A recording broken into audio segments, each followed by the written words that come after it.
আসসালামু আলাইকুম, সবাই কেমন আছেন? আশা করি সবাই ভালো আছেন। আজকে আবার সকাল সকাল চলে আসছে আপনাদের সাথে সকালের ব্লগ শেয়ার করার জন্য। এই যে মুসাইফার প্রতিদিনের এই যে রুটিন, পরোটা দিয়ে চা খাবে, তাই সকাল সকাল পরোটা বানানোর কাজে লেগে গেছি।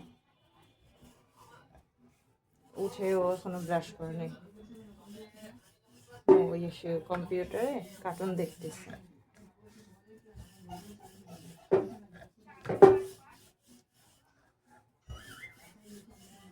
রুটি পরোটা বানাইছি দুইটা, অলরেডি একটা বানানো শেষ, এই যে এখন আরেকটা বানাচ্ছি।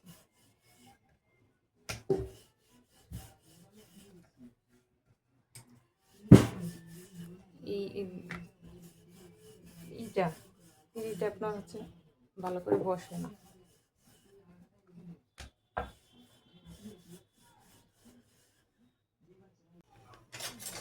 চা বসাই দেব।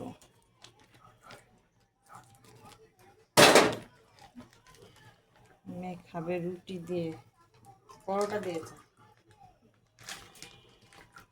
আমার হচ্ছে গুঁড়ো দুধ শেষ হয়ে গেছে, এই জন্য প্যাকেট দুধ নিয়ে আসছি।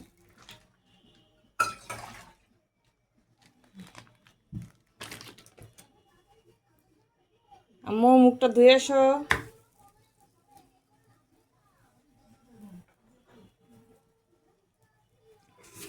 মুসাফা মুখটা ধুয়ে এসো বাবা, যাও।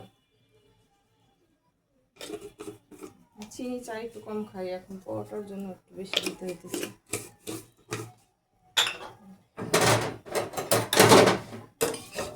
সব এলোমেলো হয়ে যেতেছে।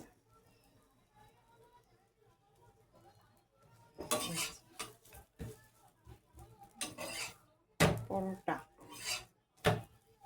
নিচে হোটেল আছে কিন্তু পাওয়া যায়, কিন্তু এখন নিচে নামতে মন চাইতেছে না। যতক্ষণে নিচে নামবো ততক্ষণে এখানে আর কি ঘরেই পরোটা বানানো হয়ে যাবে। শুধু কষ্ট করে আবার নিচে নামবো।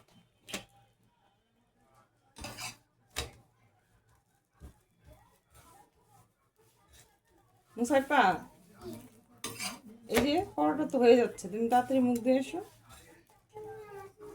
তুমি আসো না।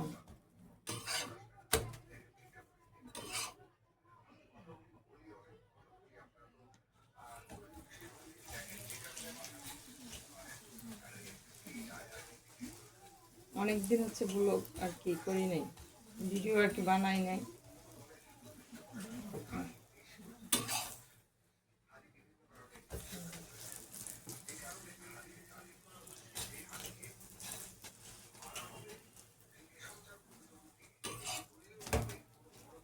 এই সাইডে ভালো হয় না।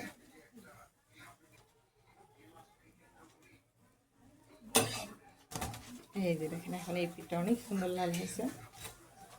আমি এই পরোটা মানে শুধু শুধুই খেয়ে ফেলি, আর কিছু লাগে না। গরম গরম শুধু শুধু চাবাইতে চাবাইতে সেই টেস্ট।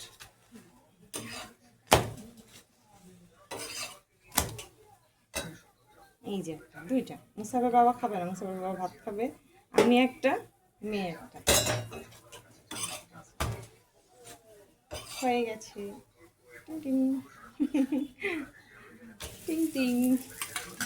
এখন হচ্ছে চাপাতি দেই, এইটা চুলাটা ধরাই। প্রতিদিন সকালে উঠলেই একই রুটিন, তাই না? চা পরোটা বা নাস্তা, মানে প্রতিদিন সকালে চা নাস্তা পরোটা, সকালের নাস্তা খেতেই হয়। মেয়েকে এখন আমার মুখ ধুয়ে দিয়ে আসতে হবে, একা একা যাবে না, তার নাকি ভয় করে। দেখেন শীতের সকালে রোদ, রোদের মধ্যে বসে বসে নাস্তা করি।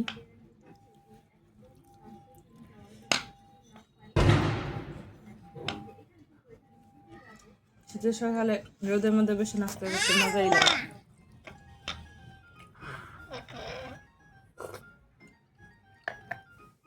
আর ইনি এখনো রুটি বানান দেখেন, আর আমাদের ইনি এখনো ঘুমাইতেছে। এই যে শুয়ে শুয়ে মোবাইল টিপে। সেদিন আমারে বলছিল আমি নাকি সকাল 10টা না 11টার সময় ঘুম থেকে উঠি, সে দুপুরের সকালের নাস্তা দুপুরে করে। এখন বাজে কয়টা বলেন? এই যে গুড মর্নিং দেন, শুনে না কথা। আর এই যে দেখেন আমার কতগুলো কাপড় জমছে, এগুলো এখন আমি ধুবো।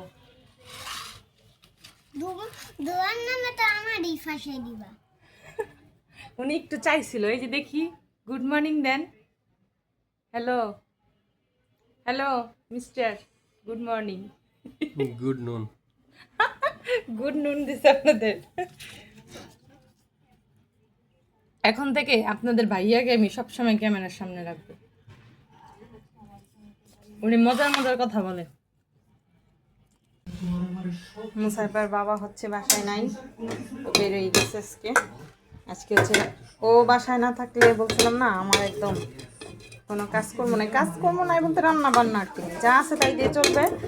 আর হচ্ছে আজকে হচ্ছে সব পরিষ্কার করছি, ওই যে দেখেন আমার এইখানে উপরে অনেক ময়লা ছিল, ওগুলো আমি পরিষ্কার করছি।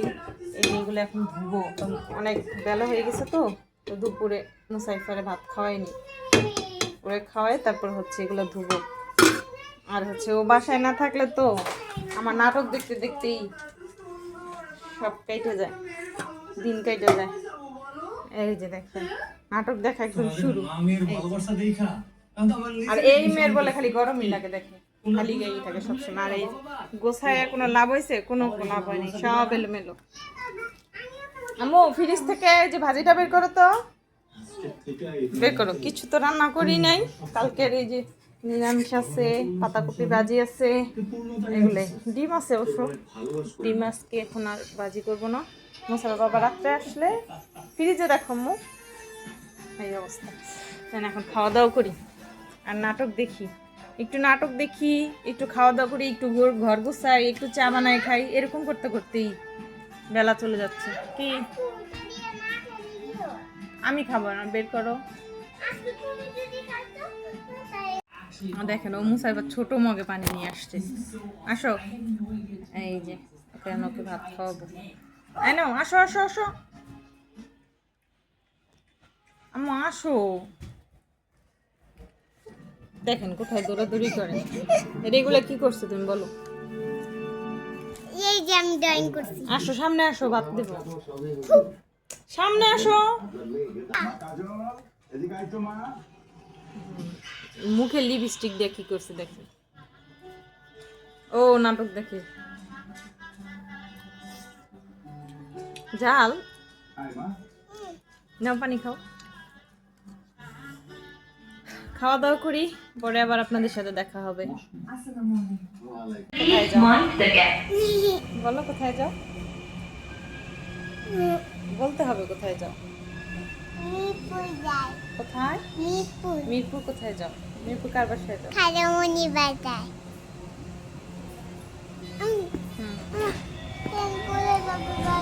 খালামণির বাসায় কি নিয়ে যাবা বলো? মিষ্টি রসগোল্লা। নিবা তো সত্যি? আটা নিয়ে যাবো তো, আটা বলে আটা। মেট্রো কোনো কারণে